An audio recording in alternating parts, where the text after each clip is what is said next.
अध्याय 3। ब्रह्मा जी ने आगे कहा, पुरातन काल में कण्व नामक एक मनुष्य महापापी और ब्राह्मणों की निंदा करने वाला था।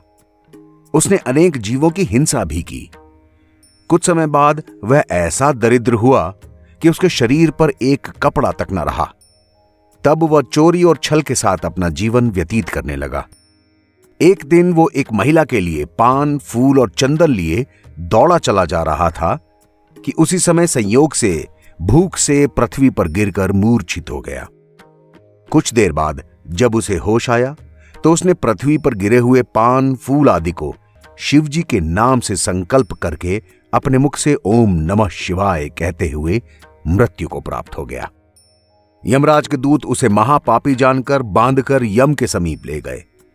उस समय यम ने उससे कहा, हे कण्व, तूने संसार में बहुत दुष्कर्म किए, अपने धर्म को भी त्याग दिया, इसलिए तुझे हम घोर नरक में डालेंगे।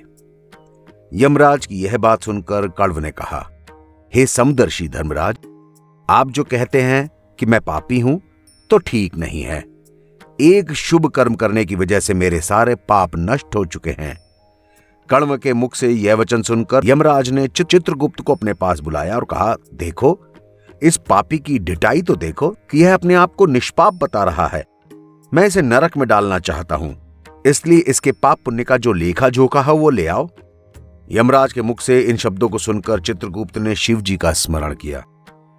उसके बाद कण्व को शिवजी का कृपा पात्र जानकर ऐसा कहा, महाराज, यद्यपि इस मनुष्य ने जीवन भर महापाप किए हैं, लेकिन मरते समय इसके मुख से शिवजी का नाम निकल गया।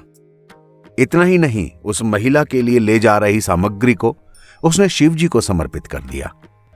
इसलिए एक महापुण्य हो जाने के कारण इसके सारे पाप नष्ट हो गए। मेरे विचार से आप इसे स्वर्ग में भेज दें तो अच्छा होगा और 3 घड़ी के लिए इंद्रासन पर भी बैठा दें।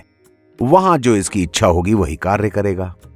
हे नारद, चित्रगुप्त की यह बात सुनकर यमराज ने धर्मराज का उत्तम स्वरूप धारण करके कण्व को अपने दर्शन दिए और शिव भक्त होने के कारण उसकी प्रशंसा भी की। उस समय देवगुरु बृहस्पति जी ऐरावत हाथी को लेकर सारे देवताओं के साथ धर्मराज के पास आए। वे कण्व को ऐरावत हाथी पर बैठाकर इंद्रलोक ले गए। वहां उसे 3 घड़ी के लिए इंद्रासन मिला। जिस समय देवराज इंद्र को हटाकर कण्व उनके सिंहासन पर बैठा तो उसके हृदय में प्रसन्नता की सीमा न रही।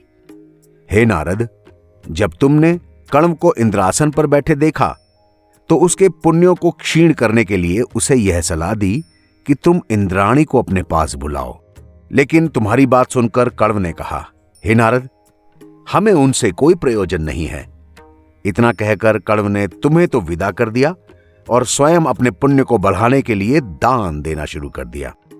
उसने अगस्त्य ऋषि को ऐरावत हाथी दे दिया, विश्वामित्र को उच्चय श्रवा घोड़ा दे दिया, गालव्य ऋषि को कामधेनु गाय दे दी और कल्प वृक्ष देकर सारी वस्तुएं भी ऋषि मुनियों को दान कर डाली।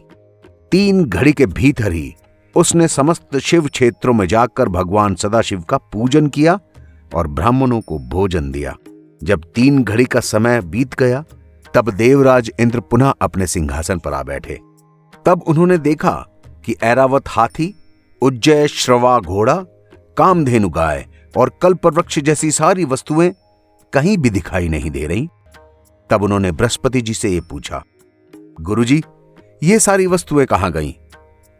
बृहस्पति जी ने कहा, इंद्र, तुम्हारी सभी वस्तुओं को कण्व ने दान कर दिया।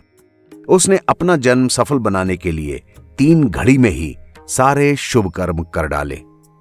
यह सुनकर इंद्र बहुत चिंतित हो गए और बोले, प्रभु, अब आप मुझे बताएं कि मैं अपनी वस्तुओं को फिर कैसे प्राप्त करूं? बृहस्पति ने कहा, इंद्र, इस संबंध में तो तुम यमराज जी के पास जाकर ही उपाय पूछो। बृहस्पति की सलाह मानकर इंद्र यमराज के पास आए और उनसे कहने लगे, हे यमराज जी, तुमने कण्व को हमारा पद देकर ठीक नहीं किया। उसने 3 घड़ी के अंदर अंदर ही हमारी सारी वस्तुएं दान कर डाली। अब तुम इन वस्तुओं को वापस लाने का उपाय भी बताओ। इंद्र की बात सुनकर यमराज ने कण्व को अपने पास बुलाकर अत्यंत क्रुद्ध होकर कहा, हे कण्व, तुझे पराई संपत्ति नष्ट करने का क्या अधिकार था? भला तुझे ऐसा कर्म करने का साहस भी कैसे हुआ? यह सुनकर कण्व ने निर्भय होकर कहा, हे यमराज, जब तक मैं वहां का स्वामी रहा तब तक मेरे मन में जो आया मैंने किया। ऐसी स्थिति में आप मेरे किसी भी कार्य को पाप कैसे कह सकते हैं?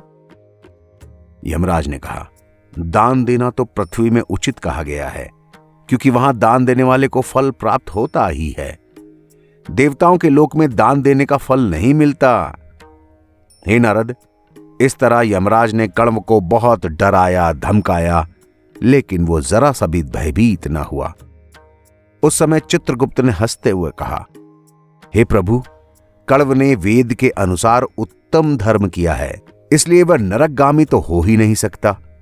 इसलिए कण्व ने देवलोक में रहकर शिवजी के नाम पर जो दान दिया है वो भी उचित है। इस पुण्य कर्म के कारण कण्व के सारे पाप नष्ट हो गए। चित्रगुप्त की यह बात सुनकर धर्मराज ने कहा, हे देवराज इंद्र, तुमने 100 अश्वमेघ यज्ञ करके इंद्रलोक को पाया था और कण्व ने अपने शुभ कर्मों से सभी पापों को नष्ट कर डाला है। उचित है कि अब तुम अगस्त्य आदि सभी मुनियों के पास जाओ, उनकी सेवा करो, उन्हें भेंट दो और अपनी वस्तुएं वापस लो। इसके अलावा कोई रास्ता नहीं है। यह सुनकर इंद्र लौट आए। इसके बाद उन्होंने मुनियों की सेवा की, शुश्रूषा की, भेंट दी और अपनी वस्तुएं धीरे धीरे वापस प्राप्त की। हे नारद, दूसरे जन्म में कण्व वृषपर्वा की पुत्र के गर्भ से, जिसका नाम सुरुचि था और जो विरोचन को ब्याही गई थी, उत्पन्न हुआ। विरोचन ने अपना मस्तक इंद्र को दान देकर तीनों लोकों में यश प्राप्त किया। कण्व ने इन्हीं विरोचन का पुत्र होकर तीनों लोकों में बलि के नाम से प्रसिद्ध हुआ। बलि शिवजी की सेवा करके हमेशा आनंदित रहा। इंद्र का मनोरथ पूरा करने के लिए विष्णु जी वामन ब्राह्मण का स्वरूप धारण करके उसके समीप दान लेने गए। बलि ने विष्णु जी का छल जानते हुए भी उन्हें प्रसन्न किया। उस दान के प्रभाव से वह इस समय सुतल लोक का राजा है और विष्णु जी उसके नगर में रहकर हर दिन उसे अपने दर्शन देते हैं।